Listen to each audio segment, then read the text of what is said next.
Hi there, I'm John Ivison. I'm your host on this video blog into the vice, the folly and the madness of a week in politics. As usual, I'm joined by Marcella Munro, owner-operator of WPM Public Affairs, and Andrew Balfour, who is the managing partner of Rubicon Strategies. Now, breaking, as we say in the news business, we're going to discuss the findings of the Ethics Commissioner that Justin Trudeau is not guilty of contravening the Conflict of Interest Act in the We Charity affair. We will chat about the options now for Team Astra Zeneca, now that various provinces have said that the risk of blood clots is too high and they won't be using it in future. And we'll mull the prospect of the lights going out in Ontario and Quebec if the Governor of Michigan, Gretchen Whitmer, closes the Line 5 pipeline. And one interesting thing I learned this week is that people from Michigan are called Michiganders. So there you go. First, breaking news on the Ethics Commissioner. Look at me while Marcella puts her cat away. He doesn't like it when he hears me talking to no one. He's like, where are those other people? So, despite Justin Trudeau attending 8 We Charity Days and the involvement of his brother and his wife and his mother in this international development charity, Mario Dion, the Ethics Commissioner, has found Trudeau did not contravene sections of the Conflict of Interest Act when it came to preferential treatment for the Kielburger brothers. He also said that Trudeau need not have recused himself when it came to discussions about we, even though Trudeau himself thinks he should have and has apologised for doing such, or for not doing such. Meanwhile, a parallel investigation into former Finance Minister Bill Morneau has found that he did contravene the Ethics Act when it came to not recusing himself from decisions involving we. Dion considered that we founder Craig Kielburger was a friend when it came to, as defined by the Conflict of Interest Act. So what do we think? I mean, I have to say that on the basis of the evidence that Dion puts forward, I think that he got it just about right. Marcella? Yeah, I mean, I think so. It was kind of funny reading the press release because I found it humorous that he had to, kind of make an effort to redefine what friend meant in the act. I'm not really sure what that means because I haven't read the whole report, but I just sort of chuckled.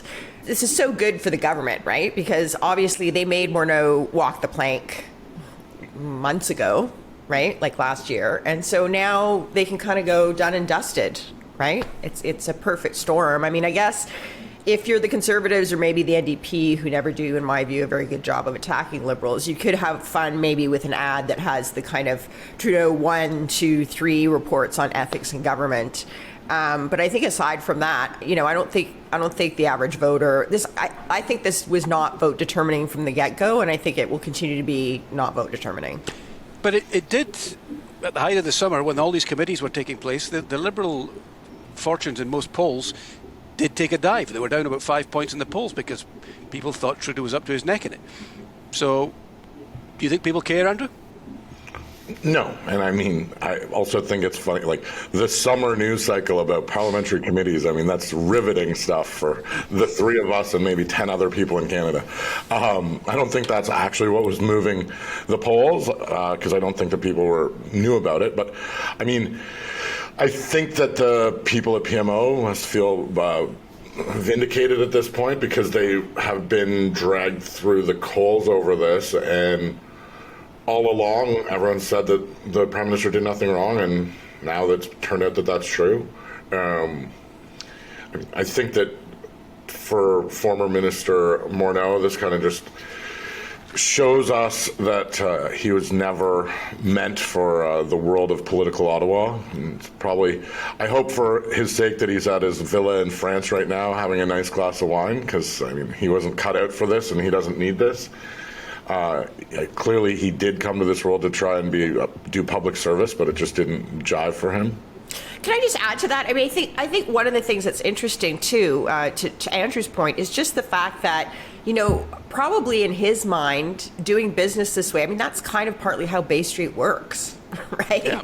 You often rely on people that that are your friends with, that you golf with, that you hang out with, to do deals with or take contracts. So it probably in his mind, it wouldn't have even occurred to him in the least that any of this was a problem.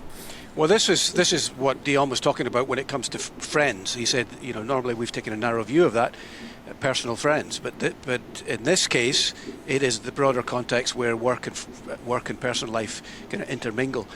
On the fact that Morneau is slightly removed from the rest of us when it comes to paying for things, for example, the commissioner was investigating the 2 trips that he took to Ecuador and to Kenya that turns out were paid for by we, and stopped investigating him when it became very clear that Morneau had no idea that we had paid for it, because normally he has personnel who look after his travel, even prior to politics. So he would never know whether he's paid for something. He just assumes normally that it hasn't. So the trips didn't become a factor.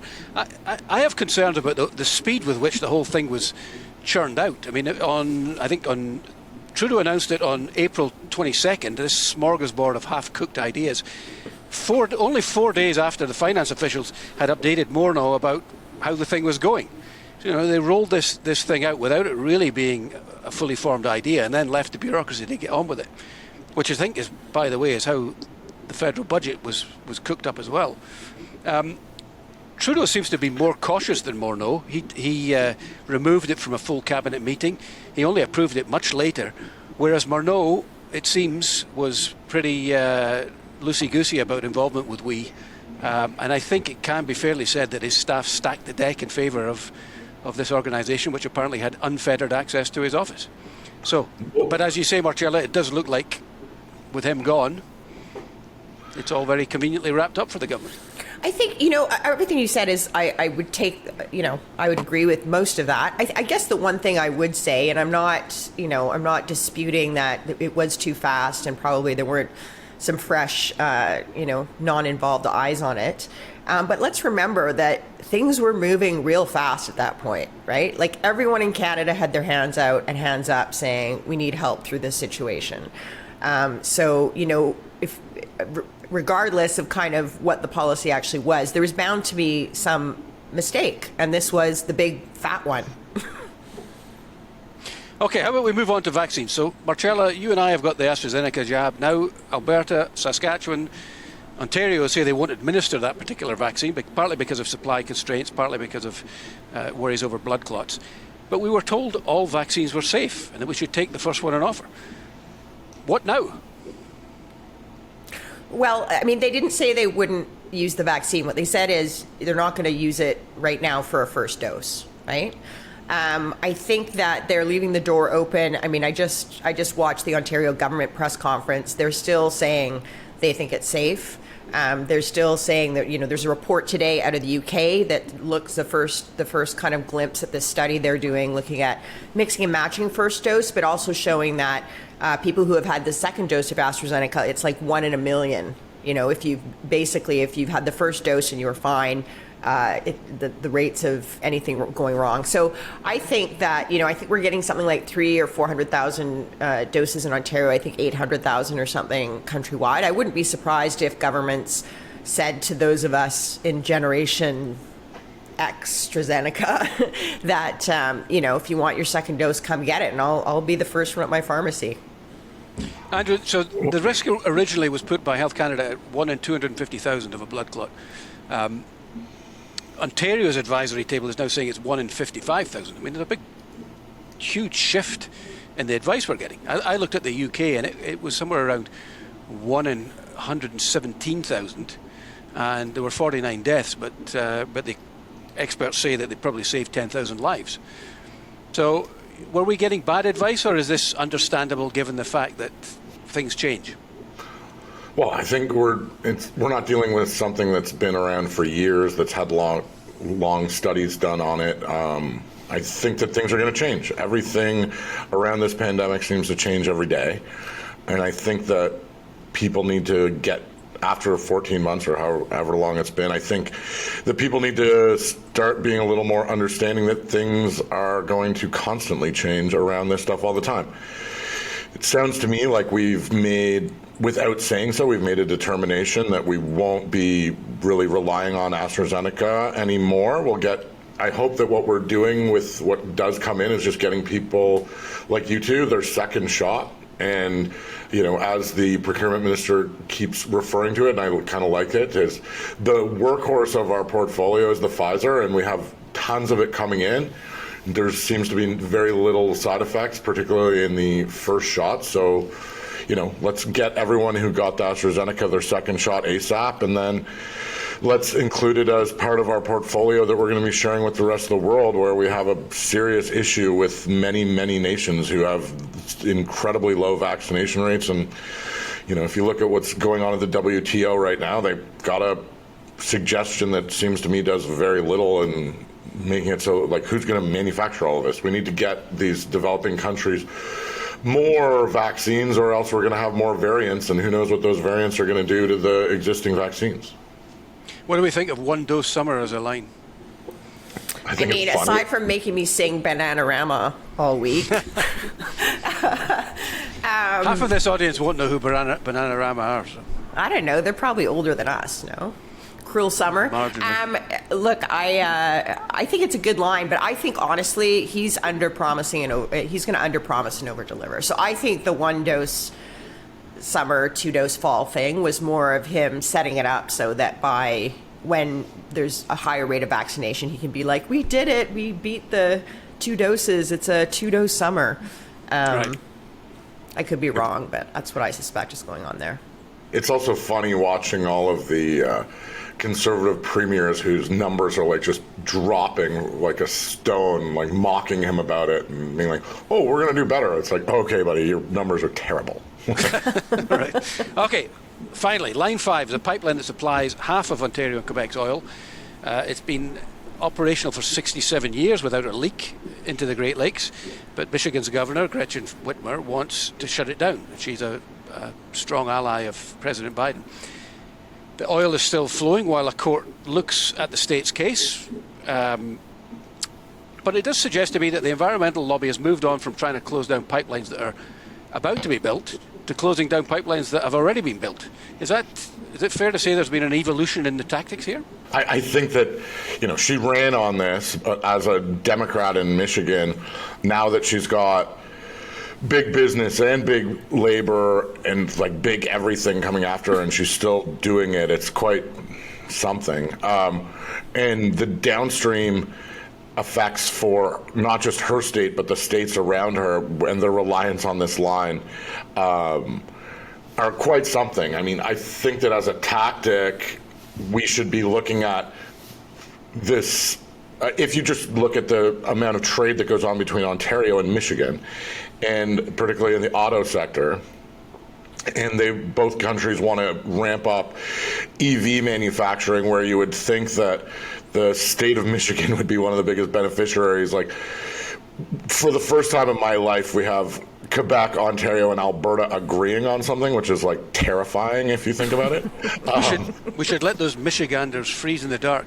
Well, and that's do you think that Doug Ford is going to be open to doing a big new deal on auto with Governor Whitmer if she's going to keep moving on this? And do you think that the government of Canada wants to do that? It sounds to me like Biden's going to do nothing about it. But well, I was going to move on to Marcella and say, this clearly Biden seems to want to leave this to the state. What does it do to the bromance with Justin Trudeau if the president doesn't intervene here? Well, it's going to be extremely harmful. It could lead to, I think, what Andrew is pointing to. We could be in the middle of a much bigger trade war, pretty quickly. I don't think Biden's going to be able to leave this on its own unless something drastic changes. Whitmer's been under fire this week for apparently taking a private jet to see her pops in Florida, which I find highly ironic that, she's complaining about this pipeline while doing so. But the reality is that this is about Canada's energy independence and, the national economy. So, I think the government of Canada is going to have to pull out all the stops, which probably at some point will include the Prime Minister asking President Biden to intervene. I don't think this can stand. But I think the other thing that's interesting about this, maybe the only silver lining that we could see, is that, it was interesting watching, for instance, Jagmeet Singh this week turn himself into a pretzel trying to sound like he was opposed to this move by the governor after years of being critical about Canada's energy infrastructure. And so I think the environmental movement in particular has to be very careful around this issue, because this could be in some ways a turning point, especially with the populations of Ontario and Quebec, in terms of perhaps a better understanding of why this energy infrastructure is so important. Because as we know, if, God forbid, this pipeline does get shut down, what that's going to mean is thousands more trucks and trains carrying fuel or from the west to barges the going east, through which is hugely much more dangerous. I mean, how can a barge full of oil going through the Great Lakes be safer than this pipeline, which has been operating for 67 years? It's 100% not. It's insanity.